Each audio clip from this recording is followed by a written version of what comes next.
दोस्तों, ये विज्ञान एवं प्रौद्योगिकी से संबंधित प्रश्न है कि कृषि की सततता में जैव प्रौद्योगिकी के महत्व की विवेचना कीजिए और अपने उत्तर को कुछ उदाहरणों की सहायता से समझाइए। ठीक है, तो आइए हम लोग सबसे पहले देखते हैं इसकी भूमिका। कृषि की ये सततता का आशय ऐसी कृषि से है जो वर्तमान पीढ़ी की खाद्य आवश्यकताओं की पूर्ति करते हुए भविष्य की पीढ़ियों की क्षमताओं को क्षति न पहुंचाए। यानी कि आप देख रहे हैं, सततता का मतलब है कि ये बना रहे, कंटिन्यूटी यानी कि सस्टेनेबिलिटी। इस संदर्भ में जैव प्रौद्योगिकी यानी कि बायोटेक्नोलॉजी जो है वो आधुनिक कृषि का एक अत्यंत महत्वपूर्ण आधार बनकर उभरी है। अब हम इसका महत्व देख लें। चूँकि हम लोग को महत्व ही लिखना है, तो कृषि की सततता में जैव प्रौद्योगिकी का महत्व देखें तो सबसे पहले उत्पादकता में वृद्धि। जैव प्रौद्योगिकी के माध्यम से उच्च उपज देने वाली किस्मों का विकास संभव हुआ है, जिससे सीमित भूमि पर अधिक उत्पादन किया जा सकता है। उदाहरण के लिए बीटी कपास। ठीक है, बीटी कपास कीट प्रतिरोधी होने के कारण उत्पादन में वृद्धि हुई तथा कीटनाशकों पर निर्भरता कम हुई। तो ये उदाहरण के रूप में आपको दिया जा रहा है। तो ये देखिए, उत्पादकता में वृद्धि जैव प्रौद्योगिकी से संभव है। फिर दूसरा देखें तो कीट एवं रोग प्रतिरोध। जैव प्रौद्योगिकी से विकसित फसलें कीटों एवं रोगों के प्रति अधिक प्रतिरोधी होती है, जिससे रासायनिक कीटनाशकों का प्रयोग घटता है। उदाहरण के लिए देखें तो बीटी बैंगन, फल तथा तना छेदक कीट से सुरक्षा, कम कीटनाशक का उपयोग। तीसरा देखें तो पर्यावरण संरक्षण। कम रासायनिक उर्वरक एवं कीटनाशक प्रयोग से मृदा की उर्वरता बनी रहती है, जल स्रोतों का प्रदूषण कम होता है, जैविक विविधता की रक्षा होती है। इस प्रकार जैव प्रौद्योगिकी पर्यावरणीय सततता को बढ़ावा देती है इस माध्यम से। चौथा देखें तो जल एवं संसाधन का संरक्षण। कुछ जैव प्रौद्योगिकियों देखें तो आधारित फसलें जो होती है वो कम जल में अधिक उत्पादन देने में सक्षम होती है, यानी कि ड्राउट टॉलरेंट होती है, सूखा रोधी फसलें शुष्क क्षेत्रों में कृषि को संभव बनाती है। इसके बाद देखें तो पोषण सुरक्षा। जैव प्रौद्योगिकी की फसलों के पोषण मूल्य में वृद्धि की जाती है, जो कुपोषण से निपटने में सहायक है। उदाहरण के लिए गोल्डन राइस विटामिन ए से समृद्ध है, दृष्टिहीनता की समस्या से निपटने में सहायता करती है। फिर देखिए मृदा स्वास्थ्य में सुधार जैव उर्वरक के माध्यम से होता है। जैव उर्वरक एवं जैव कीटनाशकों का प्रयोग मृदा की जैविक संरचना को सुदृढ़ करता है। उदाहरण के लिए राइजोबियम बैक्टीरिया दलहन फसलों में नाइट्रोजन स्थिरीकरण कर मृदा उर्वरता को बढ़ाते हैं। इसके अलावा देखें तो जलवायु परिवर्तन से अनुकूलन। जैव प्रौद्योगिकी जलवायु परिवर्तन के दुष्परिणामों से निपटने में सहायक है। उदाहरण के लिए ताप सहनशील व लवणता सहनशील फसलें, बाढ़ या सूखे में भी उत्पादन बनाए रखने वाली किस्में। तो इस प्रकार से हम लोग क्या देख रहे हैं कि जैव प्रौद्योगिकी हमें किस प्रकार से सहायता कर रही है। तो ये कृषि की सततता जो है वो बनाए रखती है। कृषि की सततता में जैव प्रौद्योगिकी इस प्रकार से अपना महत्व रखती है। तो निष्कर्षतः हम क्या कह सकते हैं? निष्कर्षतः इस प्रकार स्पष्ट है कि जैव प्रौद्योगिकी उत्पादन वृद्धि, पर्यावरण संरक्षण, पोषण सुरक्षा तथा संसाधन संरक्षण के माध्यम से कृषि की सततता को सुनिश्चित करने में महत्वपूर्ण भूमिका निभाती है। हालांकि इसके नैतिक और सामाजिक एवं जैव सुरक्षा पहलुओं पर सावधानीपूर्वक नियमन आवश्यक है, ताकि सतत कृषि विकास का लक्ष्य संतुलित रूप से प्राप्त किया जा सके। तो दोस्तों, हमने तो इस प्रश्न को देखा, इस प्रश्न को कि जैव प्रौद्योगिकी किस प्रकार कृषि की सततता को बनाए रखती है। तो अब हम क्या करते हैं कि जैव प्रौद्योगिकी के बारे में हम लोग विस्तार पूर्वक पढ़ लेते हैं, जिससे क्या होगा कि हमें जैव प्रौद्योगिकी के बारे में एक जो सामान्य समझ होती है वह हो जाए, ताकि परीक्षा में हम लोग कन्फ्यूज ना हो। तो हमने एक लिया है कि आखिर जैव प्रौद्योगिकी आखिर कहाँ कहाँ जो है मानव जीवन के किन किन क्षेत्रों में इसका उपयोग होता है और किस प्रकार से ये आज जो है जो वर्तमान तकनीक है जैव प्रौद्योगिकी की वो किस प्रकार सहायता करती है, उसे हम लोग देखें। तो एक सामान्य व्यक्ति के लिए समझ हो इस प्रकार से एक नोट्स जो है बनाया गया है। लिखा है कि जैव प्रौद्योगिकी का मतलब है कि जीवित जीवों या उनके घटकों का इस्तेमाल करके उपयोगी उत्पाद बनाने या प्रक्रियाओं में सुधार की तकनीक। याद रखेंगे, जीवित जीवों या उनके घटकों का इस्तेमाल करके उपयोगी उत्पाद बनाने या प्रक्रियाओं में सुधार करने की तकनीक। हम इसे अब देखिए, इसको समझने के लिए कुछ रंगों में इसे बांट दिया गया है। जैसे कि चिकित्सा क्षेत्र है, याद रखेंगे कि अगर आपसे पूछा जाए कि जैव प्रौद्योगिकी के कहाँ कहाँ उपयोग है, तो आप याद रखेंगे लाल रंग से। ठीक है, लाल रंग चिकित्सा से जोड़ करके आप याद रख पाएंगे।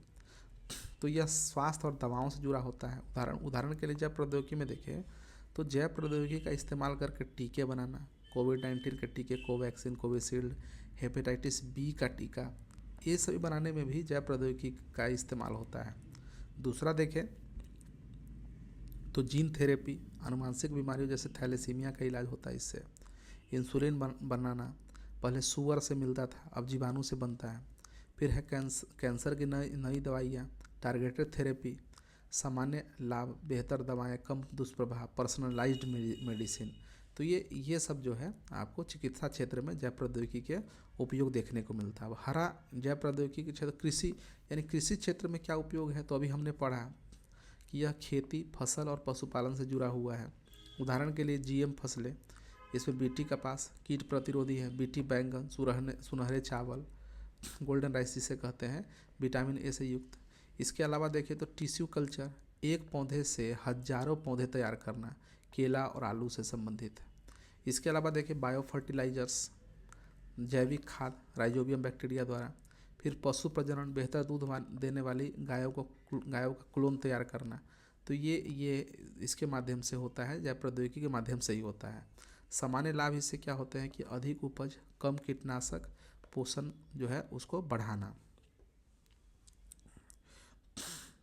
फिर आप देखें, अब देखिए एक कलर हमने लाल लिया जो कि चिकित्सा से जुड़ा हुआ था, चिकित्सा और स्वास्थ्य क्षेत्र से जुड़ा हुआ था। फिर हरा क्षेत्र जो है वो जैव प्रौद्योगिकी मतलब किससे जुड़ा है, कृषि क्षेत्र से। अब सफ़ेद जैव प्रौद्योगिकी देखिए उद्योग क्षेत्र से। तो उद्योग क्षेत्र में देखिए कलर पर आप ध्यान मत दीजिए, कलर बस याद करने के लिए है। उद्योग क्षेत्र में क्या है, यह औद्योगिक उत्पादन और प्रक्रियाओं से जुड़ा हुआ है। उदाहरण के लिए कि बायोफ्यूल, गन्ने मक्का से इथेनॉल बनाना। फिर है कि एंजाइम का उपयोग करना, डिटर्जेंट में दाग छुड़ाने के लिए। पेपर उद्योग में भी इसका इस्तेमाल होता है एंजाइम का। बायोप्लास्टिक बनाना, मक्का या आलू से प्लास्टिक बनाना।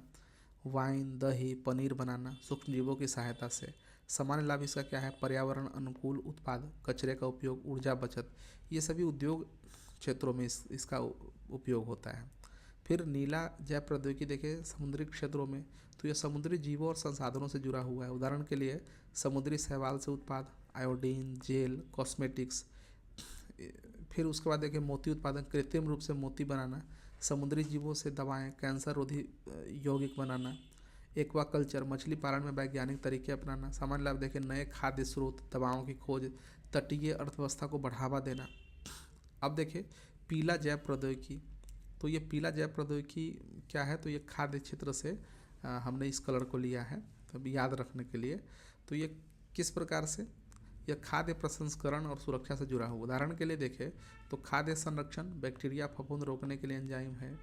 फ्लेवर एनहांसमेंट, मतलब फ्लेवर एनहांसमेंट, फ्लेवर को बढ़ाने के लिए, जैसे चीज़, सोया सॉस का स्वाद बढ़ाना। इसके लिए जो है क्या होता है कि इस प्रौद्योगिकी का इस्तेमाल होता है। पोषण सप्लीमेंट जैसे विटामिन B12, प्रोबायोटिक, दही में प्रोबायोटिक मिलाना, ये सभी है। सामान्य लाभ देखें तो खाने की सेल्फ लाइफ बढ़ाना, पोषण बढ़ाना, ये सभी है। फिर देखें ये गहरा ब्लैक जैव प्रौद्योगिकी, तो ये सुरक्षा क्षेत्र से भी सहायता करता है। सुरक्षा क्षेत्र में भी यह जैव आतंकवाद रोधी और फोरेंसिक से जुड़ा हुआ। उदाहरण के लिए DNA फिंगरप्रिंटिंग, अपराधियों की पहचान, पारिवारिक संबंध स्थापित करना, यानी कि DNA मैच जो करता है उसके वजह से होता है। DNA फिंगरप्रिंटिंग से अपराधियों की पहचान की जाती है। और पारिवारिक संबंधों को स्थापित किया जाता है, जांच की जाती है। फिर देखें तो बायोसेंसर, जैविक हथियारों का पता लगाना बायोसेंसर के द्वारा। इसके अलावा पैथोजेंस डिटेक्शन, वायरस बैक्टीरिया को शीघ्र पहचान करना। सामान्य लाभ देखा जाए तो राष्ट्रीय सुरक्षा और न्याय प्रक्रिया में मदद करती है ये। फिर देखें तो पर्यावरण क्षेत्र में कहाँ जैव प्रौद्योगिकी सहायक है, तो यह भूमि संरक्षण और बंजर भूमि जो है उस सुधार से जुड़ा हुआ है। उदाहरण के लिए देखें, मिट्टी की उर्वरता बढ़ाना, लाभकारी सूक्ष्मजीवों का उपयोग करना, पौधारोपण, रेगिस्तानी क्षेत्रों के लिए अनुकूल पौधे। सामान्य लाभ देखें तो मिट्टी का पुनर्उद्धार, कृषि योग्य भूमि बढ़ाना। फिर देखें नैतिक और कानूनी पहलू इसके देख ले तो यह जैव प्रौद्योगिकी के नैतिक, कानूनी और सामाजिक पहलुओं से जुड़ा हुआ है। उदाहरण के लिए देखें जीन एडिटिंग के नियम यानी CRISPR जो है, इसके नियम में क्या मानव भ्रूण में बदलाव करना ठीक है। पेटेंट कानून, जीन या जीवों पर पेटेंट की नैतिकता, स्वदेशी ज्ञान की सुरक्षा, पारंपरिक ज्ञान का व्यवसायीकरण। सामान्य लाभ देखें तो समाज हित में नियमन, दुरुपयोग रोकना, ये सभी। तो अब देखें कि जैव प्रौद्योगिकी हमारे दैनिक जीवन में हर जगह है। दही, टीका, दवा, खाद, दाग छुड़ाने वाला डिटर्जेंट, चीज सब में है। यह समस्याओं का प्राकृतिक समाधान है, जीवों की क्षमता का उपयोग करना। लाभ देखें अधिक खाना, बेहतर दवा, स्वच्छ पर्यावरण, नए रोजगार। चुनौतियाँ देखें तो महंगी अभी टेक्नोलॉजी जो है महंगी है। नैतिक सवाल देखें तो GM फसल, पेटेंट मुद्दे, ये सभी कुछ चुनौतियाँ हैं। अंतिम बात देखें तो जैव प्रौद्योगिकी यानी कि जीव विज्ञान को टेक्नोलॉजी से जोड़कर मानवता की समस्याओं को हल करने का विज्ञान है। यह भविष्य की तकनीक है जो हमारे जीवन को बेहतर, स्वस्थ और टिकाऊ बना रही है, लेकिन इसका उपयोग जिम्मेदारी से करना जरूरी है। तो इस प्रकार से हमने यह देखा कि जैव प्रौद्योगिकी के उपयोग क्या क्या हैं, इनके सभी आयामों को हम लोगों ने चर्चा की। अब हम लोग ये देख लेते हैं कि जैव प्रौद्योगिकी की क्रिया क्या है, किस प्रकार से कार्य होता है जैव प्रौद्योगिकी में। तो देखिए जैव प्रौद्योगिकी एक जैविक निर्माण कारखाने की तरह काम करती है। ठीक है, किस प्रकार से, और जहाँ सूक्ष्मजीवों, एंजाइमों या कोशिकाओं को, कर्मचारियों और उसके आनुवांशिक पदार्थों को निर्माण निर्देश पुस्तिका के रूप में उपयोग किया जाता है। इसे समझें कि जैव प्रौद्योगिकी क्या है, एक जैविक निर्माण कारखाने की तरह काम करती है टेक्नोलॉजी। और उसमें क्या होते हैं, कर्मचारी कौन होते हैं, सूक्ष्मजीव, एंजाइम या कोशिका। ठीक है, ये कर्मचारी की तरह कार्य करते हैं और उनके जो आनुवांशिक पदार्थ हैं वह निर्माण निर्देश पुस्तिका के रूप में कार्य करती है। तो इसके कार्य प्रणाली को इस प्रकार से कुछ चरणों में बांटा जा सकता है, इसे देखें। तो देखिए यह टेक्नोलॉजी किस प्रकार से काम करती है। तो पहले चरण में क्या होता है कि लक्ष्य को पहचानना, यानी कि हमें क्या बनाना है इसकी बात पहले। तो सबसे पहले यह तय किया जाता है कि कौन सा उपयोगी उत्पाद बनाना है। उदाहरण के लिए मानव इंसुलिन बनाना है, एक नई वैक्सीन बनाना है, कीट प्रतिरोधी जीन बनाना है, एक नया एंजाइम बनाना है, क्या बनाना है।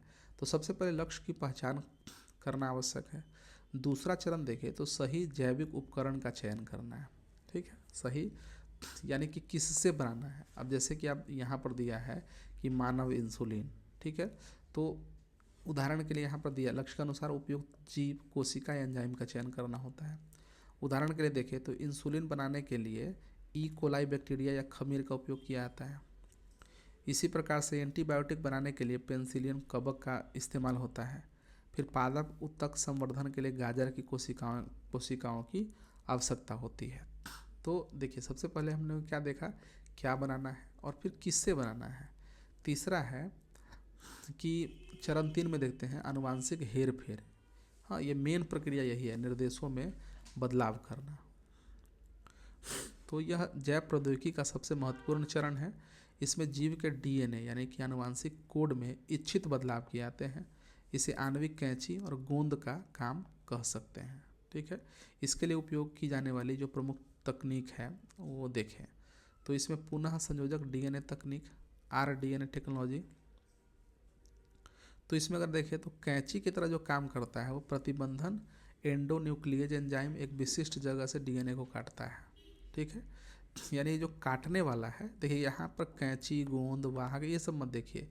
ये जो पुनः संयोजन DNA तकनीक है वो क्या करता है, जिस तरह से कैंची काटता है उसी प्रकार से क्या है, प्रतिबंधन एंडोन्यूक्लियेज एंजाइम एक विशिष्ट जगह से DNA को काटता है। अब गोंद का काम क्या होता है? चिपकाना। तो ये क्या करता है? Ligase enzyme. ठीक है, यहाँ पर देखिए एंडोन्यूक्लियेज एंजाइम है, और लाइगेज एंजाइम क्या करता है? डीएनए के टुकड़े को जोड़ता है। वाहक वाहक इंसर्ट किए गए जीन को लक्षित कोशिकाओं तक पहुंचाने का साधन, जैसे प्लाज्मिड, वायरस, ये सभी। प्रक्रिया क्या है? एक जीव जैसे मानव के लिए मानव से लिया गया इच्छित जीन जैसे इंसुलिन जीन और एक वाहक बैक्टीरिया प्लाज्मिड को काटकर और जोड़कर एक पुनः संयोजक डीएनए बनाया जाता है। तो ये है।